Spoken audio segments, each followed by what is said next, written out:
Hello everyone. Welcome to अध्ययन अध्यापन। मैं निभा आप सभी का बहुत बहुत स्वागत करती हूं और आशा करती हूं कि आप सभी शिक्षकगण सुखी व स्वस्थ होंगे। तो जो भी शिक्षकगण सक्षमता 2 की तैयारी करने जा रहे हैं और इस बार एग्जाम देने जा रहे हैं, तो जाहिर सी बात है आप जानना चाह रहे होंगे कि सिलेबस क्या है, आखिर किन सिलेबस को पढ़ करके हम इस एग्ज़ाम को आसानी से पास कर सकते हैं। वो टॉपिक कौन सा है वो मैं इस वीडियो में बताने वाली हूँ। यानी कहें तो चाहे आप 1st to 5th के शिक्षक हैं या फिर 6 to 8 के, 9 to 10th या 11 to 12th के शिक्षक हैं और आप सक्षमता परीक्षा देने जा रहे हैं, तो आपको अगर सिलेबस नहीं पता है तो इस वीडियो के माध्यम से आपको अपने कक्षा के अनुसार यहाँ पर सिलेबस पता चल जाएगा। साथ ही पासिंग मार्क्स क्या रहने वाला है इस विषय में मैंने पिछले वीडियो में भी डिस्कस किया था। इसके अलावा आपके क्वालिफाइंग मार्क्स क्या होंगे उस विषय में भी मैंने बात किया था, लेकिन फिर भी वीडियो के अंत तक मैं ज़रूर इस विषय पर भी चर्चा करूँगी।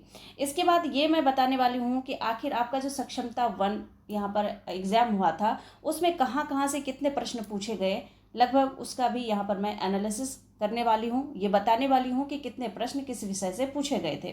तो चलिए सबसे पहले हम जान लेते हैं कि सिलेबस क्या है, उसके बाद बाकी बातों पर चर्चा करेंगे। देखिए, जो भी आपका सिलेबस है वो बीपीएससी टीआरई 1 और टीआरई 2 पर आधारित है। तो बीपीएससी टीआरई 1 टीआरई 2 का सिलेबस आप देख लीजिए, उसी के आधार पर आपका ये सक्षमता परीक्षा का सिलेबस निर्धारित किया गया है। तो जो भी सिलेबस है वो बीपीएससी के अकॉर्डिंग है। तो आपको कैसे क्या करना है वो मैं इस वीडियो में बताने वाली हूँ। यहाँ पर सबसे पहले 1st to 5th की बात कर लेते हैं, उसके बाद बाकी क्लासेस के सिलेबस को देखेंगे। देखिए, सबसे पहले यहाँ पर आप एक एक करके सारी बातें जान लीजिए। 150 नंबर का प्रश्न होगा। 150 नंबर के आपके जो यहाँ पर 150 मार्क्स होंगे, 150 क्वेश्चन होंगे। समय आपको 2.5 घंटे दिया जाएगा। एग्जाम आपका ऑनलाइन होगा यानी सीबीटी मोड में होगा। और इसके अलावा यहाँ पर बात करें तो नेगेटिव मार्किंग आपकी नहीं होने वाली है। तो इस बारे में भी मैंने काफ़ी बार चर्चा किया है। इस बार आपका जो यहाँ पर बात करें इस एग्जाम की, तो इसमें कोई भी नेगेटिव मार्किंग नहीं है। इसके अलावा देखिए, 1st to 5th में क्या आप कहाँ से पढ़ेंगे। यहाँ पर भाग 1 भाग 2 दिया गया है, तो इसमें क्रमशः आपको क्या पढ़ना होगा। देखिए, यहाँ पर सबसे पहले जो भाग 1 है उसमें आपको भाषा यानी कि यहाँ पर जो लैंग्वेज है, चाहे आपने बांग्ला लिया है, उर्दू लिया है, अंग्रेजी लिया है, इस विषय को यानी इस लैंग्वेज में आपको पास होना अनिवार्य है। तो यहाँ पर आप जो भी यहाँ पर आपका यहाँ पर विषय है यानी कि कहें तो लैंग्वेज है, उसे आप उसके आपके 30 प्रश्न पूछे जाएंगे।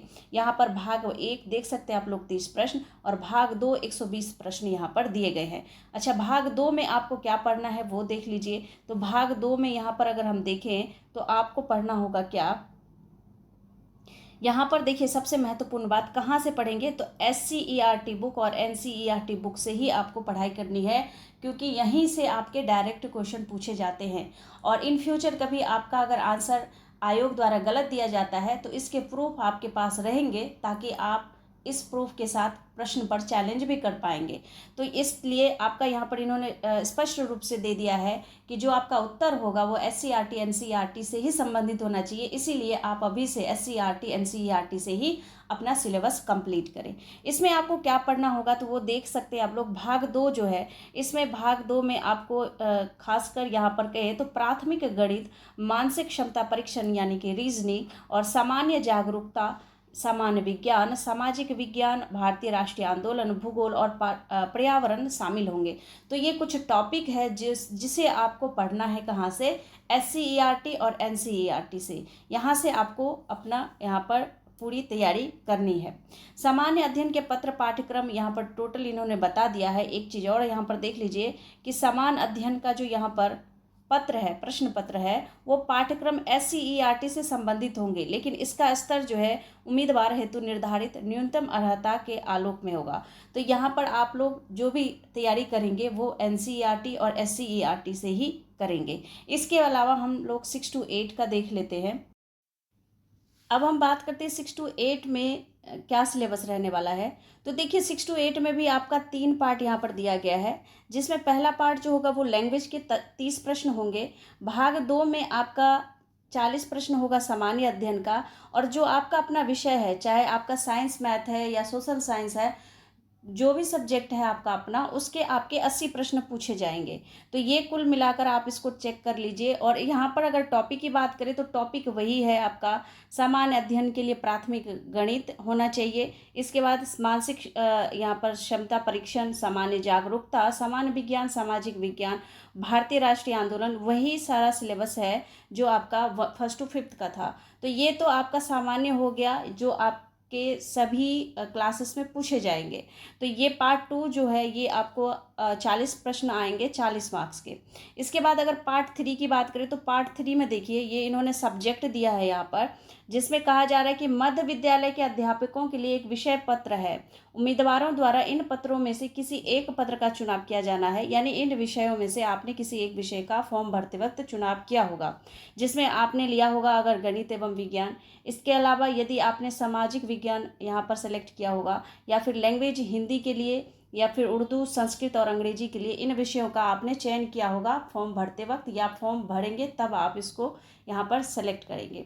इसके अलावा देखिए ये कुछ इस प्रकार से आपका अपना सब्जेक्ट होगा जहाँ से 80 प्रश्न पूछे जाएंगे, ठीक है। और यहाँ पर अगर बात करें तो कुल मिलाकर इन्होंने कहा है कि वही SCERT NCERT से ही संबंधित होंगे, और इनका स्तर जो है वो उम्मीदवार हेतु निर्धारित न्यूनतम अर्हता के आलोक में होगा। सामान्य अध्ययन पत्र के पाठ्यक्रम SCERT से संबंधित होंगे, और लेकिन इसका स्तर जो है वो उम्मीदवार हेतु निर्धारित न्यूनतम अर्हता के आलोक में होगा। तो यहाँ पर बात करें तो आपका सारा सिलेबस जो है वो SCERT है। अगर आप 6 to 8 की टीचर की तैयारी कर रहे हैं तो आपको 10th तक पढ़ना पड़ेगा। अगर आप 9th-10th की तैयारी कर रहे हैं तो आपको उससे आगे का सिलेबस पढ़ना पड़ेगा। तो सिलेबस जो भी मैं यहाँ पर टॉपिक बता रही हूँ वो आपको पढ़ना है, लेकिन जो आपका अपना मुख्य सब्जेक्ट है उसके लिए आपको ज़्यादा पढ़ाई करनी होगी, क्योंकि उसके 80 प्रश्न पूछे जाएंगे, तो उसमें आपको निपुण होना आवश्यक है। इसके अलावा अगर बात करें यहाँ पर, अगर हम नेक्स्ट 9th-10th की बात करें तो 9th-10th में भी वही है। यहाँ पर आप देख सकते हैं भाग 1 30 प्रश्न आपके लैंग्वेज के, भाग 2 यहाँ पर अगर बात करें तो सामान्य अध्ययन के, और विषय जो आपके अपने होंगे वो 80 प्रश्न पूछे जाएंगे। तो ये कुल मिलाकर ये आपका ये वही चीज़ है जो यहाँ पर दिया हुआ है, ये आप देख सकते हैं, यही पाठ्यक्रम रहेगा आपका, और इसी के आधार पर आपको अपनी तैयारी करनी है। इसके बाद देख सकते हैं भाग 3 में आपको अपना सब्जेक्ट, जो भी सब्जेक्ट है वो चूज करना है, और यहाँ से आप अपना सब्जेक्ट सेलेक्ट करेंगे, चाहे आपका हिंदी है, बांग्ला है, उर्दू है, संस्कृत है, अरबी है, फारसी है, अंग्रेजी, विज्ञान, गणित, ललित कला। और ये PDF मैं आपको टेलीग्राम चैनल पर भेज दूंगी, जिससे आप वहाँ से आप लोग डाउनलोड करके इसको आसानी से पढ़कर समझकर अपनी तैयारी करेंगे, ठीक है। तो यहाँ पर कुछ इन्होंने इस प्रकार से पूरा दिया हुआ है। अब आगे बढ़ते हैं हम लोग और देख लेते हैं कि यहाँ पर उसी तरह जो आपका 11th-12th है उसका भी सिलेबस कुछ इसी प्रकार होगा। पहला पार्ट 30 प्रश्न होंगे आपके लैंग्वेज से संबंधित, दूसरा पार्ट होगा 40 प्रश्न आपके सामान्य अध्ययन से संबंधित, और तीसरा पार्ट जो आपका मुख्य सब्जेक्ट है, जिस सब्जेक्ट से के आप टीचर हैं, उस सब्जेक्ट से संबंधित आपके 80 प्रश्न पूछे जाएंगे 80 मार्क्स के। तो कुछ इस प्रकार से यहाँ पर दिया हुआ है। यहाँ पर आप देख सकते हैं ये भाग 2 है, और इसके अलावा अगर बात करें तो भाग 3 में आपका अपना सब्जेक्ट होगा। तो ये इस तरह से यहाँ पर दिया हुआ है, ये इन सारे सब्जेक्ट का यहाँ पर एग्ज़ाम होना है। तो इसमें से जो भी आपका सब्जेक्ट है उसको आप अच्छे से तैयार कीजिए। तो कुछ इस प्रकार से आपका सिलेबस है, और SCERT NCERT ही यहाँ पर जो है इम्पॉर्टेंट है, आपको अपनी तैयारी SCERT NCERT से ही करना है। इसके अलावा यहाँ पर बात कर लेते हैं कि आखिर आपके कितने मार्क्स आएंगे तो इस एग्ज़ाम को आप पास कर जाएंगे। लेकिन देखिए यहाँ पर पासिंग मार्क्स से काम नहीं चलने वाला है। अगर आपको अपने पसंद का जिला चाहिए, शहरी क्षेत्र स्कूल चाहिए, तो कहीं ना कहीं आपको ज़्यादा मेहनत करने की आवश्यकता होगी, और यहाँ पर प्रश्न का जो लेवल है वो भी यहाँ पर मॉडरेट ही रहेगा। ये अगर कहें कि ईजी होगा तो ईजी बहुत कम क्वेश्चन होंगे, ज़्यादातर मॉडरेट क्वेश्चन ही पूछे जाते हैं। तो इस तरह से आपकी तैयारी जो है बिल्कुल अच्छी होनी चाहिए। अब हम बात कर लेते हैं यहाँ पर पासिंग मार्क्स क्या रहने वाला है। ये आपने पढ़ लिया होगा, आपके सक्षमता वेबसाइट पर दिया गया है, और यहाँ पर सभी जो आपके सब्जेक्ट हैं उसका कोड दिया गया है।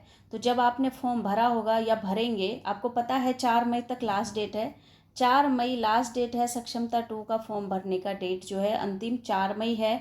तो आप लोग 4 मई तक यहाँ पर फॉर्म भर लीजिए। और इसके अलावा आप अपने कक्षा के अनुसार यहाँ पर विषय कोड देख सकते हैं।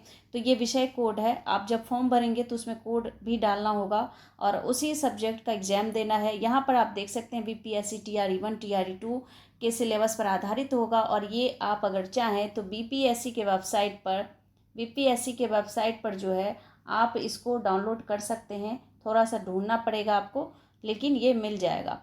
तो यहाँ से आप देख सकते हैं। इसके अलावा देखिए यहाँ पर पासिंग मार्क्स क्या रहने वाला है, तो आप अपने कोटि के अनुसार देख सकते हैं। अगर आप जनरल कैटेगरी से हैं तो यहाँ पर 40% अंक लाना होगा, और अगर आप पिछड़ा वर्ग से हैं तो यहाँ पर 36.5% अंक। वहीं अगर बात करें ईवीसी की तो 34%, और अगर बात करें अनुसूचित जाति, दिव्यांगजन और महिला के लिए तो यहाँ पर 32% अंक यानी कि 48 नंबर लाते हैं तो आप पास हो जाते हैं। लेकिन यहाँ पर पास होने से कुछ काम होने वाला नहीं है, क्योंकि आपको पता है इस बार शिक्षकों ने बहुत अच्छी सफलता हासिल की है, लेकिन कई शिक्षकों के मार्क्स पासिंग मार्क्स से अधिक होने के बावजूद उनको अपने पसंद का जिला नहीं मिला।